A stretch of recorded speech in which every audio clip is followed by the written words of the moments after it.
Hello everybody, Matthew Armstrong here, and this is day 60 of our 90-day transformation program from mediocrity to mastery, and we're continuing on with our section on how to increase your vitality, your wellness, your health. And what we're particularly talking about today, the subject is the joy of depression. The title is The Joy of Depression, and we're going to be reading that section called The Joy of Depression from the book The Values Factor by Dr. John Demartini, and you can purchase your book at drdemartini.com.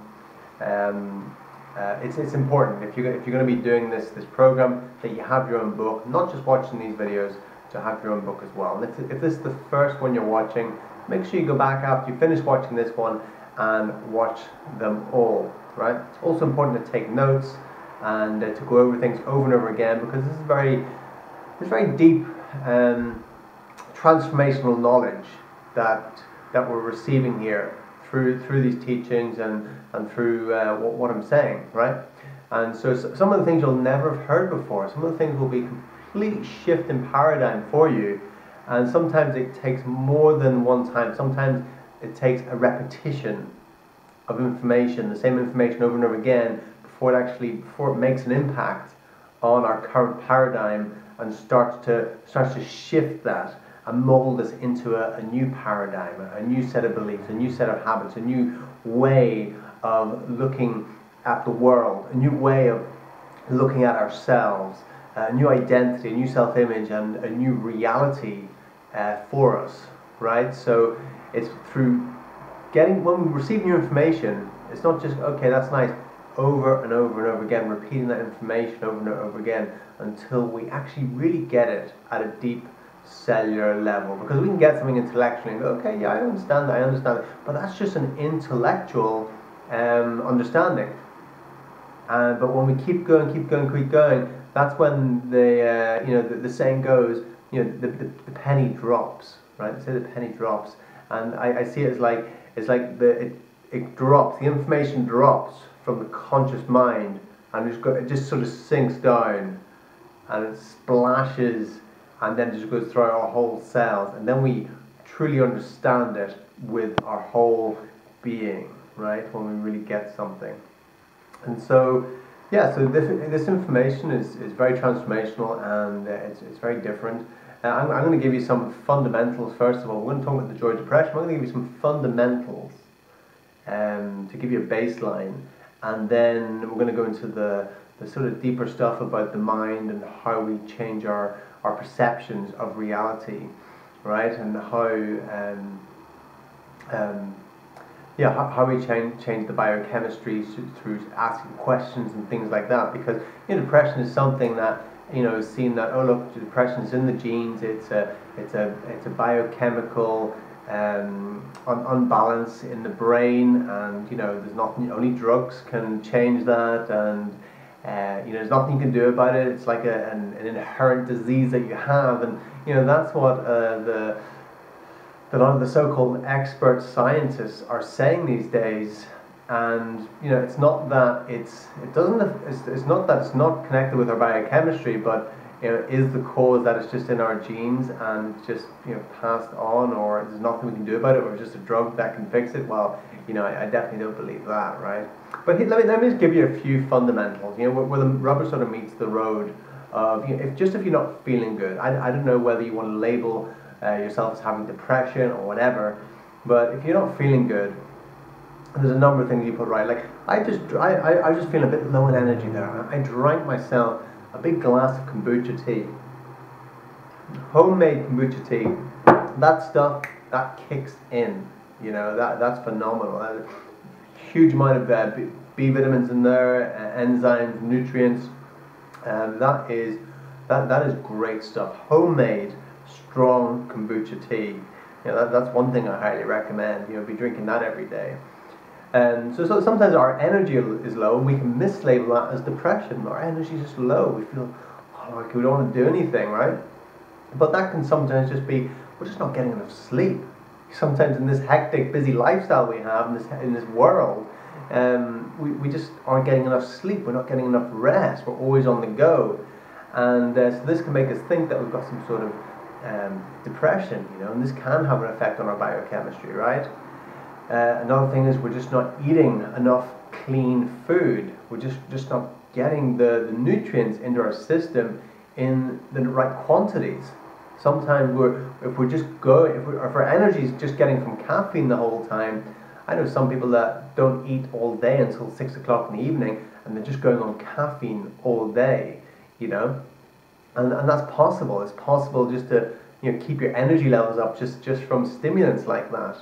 And I'm not against stimulants, but if you're using that in place of your actual food and the glucose you need to nourish your cells and for your brain function and everything, then there's no replacement for just getting good, clean, plant-based food into your system, which is an organic and just the best food you can possibly get into your system. That's a huge thing. Next thing is water. Just having hydration. Sometimes I'm just feeling a bit sluggish, a little bit lethargic, my brain's a bit cloudy. And all I do is drink a pint of water or a litre of water, and suddenly, bing, I'm great again, right? So water, just make sure you're super hydrating yourself at all times, right?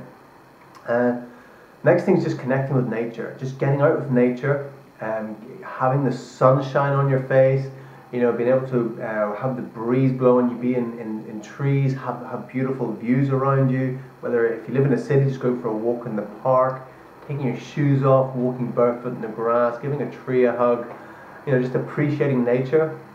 That again is a wonderful thing to do. Something I used to do quite a lot. Don't do it so much anymore. I used to go for a walk in the forest, and I used to do a meditation where I kept my eyes at horizon level for the whole walk. First time I did it, after a couple of minutes my eyes would go down, then I'd lift them up again, I'd forget about it, and then I'd suddenly realize I'm looking at the ground again, then I'd lift them up again. And after a couple of weeks of doing that, I remember walking for 45 minutes non-stop without dropping my eyes once. And I was just like electrified at the end of it. I just felt like I was plugged into the mains of Mother Earth, and just vibrating, and incredible feeling. And that's just from simply walking in the forest, keep my eyes on horizon level. It's an amazing thing, it's what little things we can do to make ourselves feel great, right? Breathing, it's connected to all these different things I'm talking about. Breathing so important. Breathing deeply, so not shallow chest breathing, which is going to cause us to be stressed and anxious and lead to low energy and symptoms of depression, right? Breathing deeply can bring us relaxation, calm, bring us focus as we oxygenate our brain and we get clear on things. Breathing is so important, right? Just breathe deeply, learn how to breathe correctly. Go to some yoga classes, go to meditation classes, check out breathing, how to breathe. I've got videos on how to breathe, so check out them. Next thing is just movement, just moving your body, exercise, getting the circulation going. It's all connected. Being in nature, walking in the forest, doing some intense exercise. Intense exercise is great because that releases growth hormone, testosterone. Growth hormone mainly from the pituitary gland, and so when you've got growth hormone secreting around your body, it makes you feel really good, right? So if you do some high intensity exercise a couple of times a week, I'm talking about sprints, heavy squats, some heavy sort of gym work, things like that. That is going to release growth hormone from your brain. And that's going to make you feel good. It's actually going to rejuvenate you and makes you actually look and feel younger as well. That's what all the celebrities in Hollywood are doing. They're shooting growth hormone up to make themselves feel better and make themselves look younger. But we can naturally secrete it through high intensity exercise, some yoga postures as well, like the headstand and things like that. And you can also do it as well. So those are like the fundamentals. Those are the fundamentals of how to feel good, how to have energy, some of the symptoms of depression, like I said, are just being sluggish, lethargic, low in energy, cloudy, not clear on your future, your vision. That can be symptoms of depression, right? But let's look at some other deeper things. When we look at what's happened in our life, we can look at traumatic situations from our past, things that have happened in our childhood. Whether we've had traumatic situations being abused or being in abusive relationships or whatever, that stuff can also, in the unconscious mind, get us to sabotage ourselves, get us to have low self-worth, because that stuff is playing in the unconscious mind, stuff that we've suppressed, been in denial of, completely blanked out, that we don't consciously even realize it, right? What's going on? So in that case, yeah, it can be really good to get with a coach or someone who's really good at kind of going through that stuff and clearing it out, or even by yourself. You can do it by yourself using the DeMartini method of looking at anything in your life that has happened and balancing out your perceptions in it, and even traumatic situations, anything at all that is baggage in your life. Look at that and actually ask the right questions, as we've been learning, of how to balance out our perceptions for that event, and in doing that, collapse that event so it has a completely neutral, there's no effect on us anymore, it's completely neutral, right? And through what we've learned in the DeMartini method, you can do that by asking the right questions. If we see so many disadvantages that we're holding on to that, we can find the balance by looking at all the advantages. What are the benefits of that? And it is possible, if we look hard enough, to find the benefits, right? So let's start reading the book, The Joy of Depression, page 362. So I'm just going to go a little bit deeper into it, a little bit maybe clearer. I've just set the groundwork and some of the fundamentals, that you can kind of get in place before we start looking at things from just a little different angle, as Dr. DeMartini likes to do and likes to show us. Some of the most popular medications dispensed in the world are for depression or bipolar disorder. What does that tell you? It tells me that many people on this planet are living with an imbalanced perspective and unrealistic expectations. Every week I work with people who believe they are depressed, but I have discovered that there's no such thing as a one-sided state of mind. What do I mean by that? Your depression is a comparison of your current reality, filtered by your senses and your value system, with a fantasy that you are partly addicted to about how your life is supposed to be. Your mind actually remains full and balanced, but you are not aware of that. So the degree of your depression is in direct proportion to the degree of your elating fantasies about depression, about happiness and support. A fantasy, as you may remember, is an assumption that you're supposed to experience more support than challenge to your highest values. If you didn't have such a manic fantasy, you would not be depressed. Instead, you would appreciate the balanced world as it is, and you would understand that maximal growth occurs not within your fantasy of total support, but on the balanced border of support and challenge. This is why depressions and fantasies occur at the same time and to the same degree. The depression is a direct result of the manic fantasy and an inevitable companion to it. However, you might be aware of only one side of the equation at a time and ignorantly diagnosed that way. The key to achieving wellness and the wholeness is knowing how to ask the right questions to reveal the other side that simultaneously exists. Infatuations, elation, and fantasies are all associated with dopamine, which, as we have seen, can be to some degree addictive. Depression, by contrast, is associated with completely different biochemicals, but it is closely related to your fantasies nonetheless. Fantasies keep you addicted, dependent, and juvenile. In response, depression leads you to associate pain and challenge with your fantasies, helping you to break your addiction to them. In that sense, so-called depressive symptoms function as a kind of feedback mechanism to your conscious mind to help you break your dopamine-based addiction to your hidden fantasies.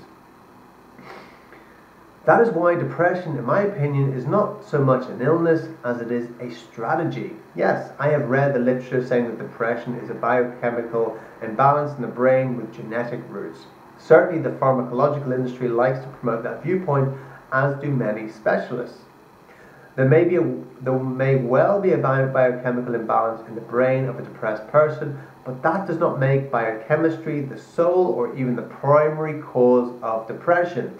In fact, imbalanced biochemistry may well be an effect. I have assisted hundreds of people who have been considered or diagnosed clinically depressed, and I have rarely found that label to contain the whole truth. The condition that some have called depression, I would call instead a feedback mechanism to alert the conscious mind that it is addicted to an unrealistic expectation, a fantasy. As long as the mind holds on to that fantasy, it must create the symptoms of depression to break that addiction. Your body is quite ingenious, and it does extraordinary things to try to wake you up to your authentic self so that you can fulfill your highest values. When you understand the values factor and live according to your highest values, you are willing to endure in equal measure pain and pleasure, support and challenge. You're willing to endure and even embrace virtually anything in the pursuit of your telos, purpose or dream. But when you're attempting to live outside your highest values, you tend to feel unfulfilled. In that case, you want immediate gratification, and so you awaken your addictive tendencies along with your masked personalities, which are one-sided personas of social roles and characters that you act or play out. I am referring to what happens when you perceive only support and feel only infatuation. And so you put on a mask of comedy as though you weren't capable of feeling anything else. Or when you perceive only challenge and feel only resentment, perhaps you put on a mask of tragedy. Both your one-sided perceptions and your one-sided emotions lead you to reveal the mask of one side of your personality and cover the other. An imbalanced perspective that tends to create illness rather than wellness. One result of this response is an addictive personality, which is the byproduct of a state in which your highest values are unfulfilled. You have the highest probability of awakening addiction, whether it be food, alcohol, sex, drugs, stimulants, or to fantasies themselves, to the degree that you're unfulfilled in your highest values. In that case, you will be looking for immediate gratification because you don't feel fulfilled or inspired about your life. The solution, as we have seen, is to adopt the balanced perspective about the world that will help us free us from our addictions and from the desire to experience support without challenge, pleasure without pain, happiness without sadness. The imbalanced perspective can never fulfill or inspire us. It can only drain us. Instead, we would be wise to set our goals not according to a fantasy, but according to our highest values, where we more fully embrace the balance of life. That is why I say that I have given up the elusive search for one-sided happiness. That imbalanced perspective turned out to be a fantasy that inevitably attracted its complementary sadness, pain, and challenges to help break me from my addiction. So I decided to give up happiness because it made me too darn sad. Instead, I appreciate the fulfilling balance that life genuinely has to offer. The magnificence of the way life truly is far greater than any fantasy that I could impose on it. And that will end our lesson for today, our reading. Wow, we're nearly at the end of the book, 30 pages or so. So that's shed some light on the depression issue label. You know, it's just one of those things, right? It's one of those things that we got to get a handle on in life. We got to learn this stuff, you know, and we're not going to get it from the mainstream. Like we see, you go to your doctor. What does your doctor do? He just gives you antidepressants, right? You know, no one knows this stuff. 0.1, you know, 0.01 of the world knows this stuff, and now you know it. Thanks for watching. It's been a pleasure to speak with you once again, and I shall see you again tomorrow at some stage. So I'll speak to you again tomorrow, Sunday. I may do one tomorrow because I missed one the other day, and I'll see you again tomorrow, I think. Okay, ciao.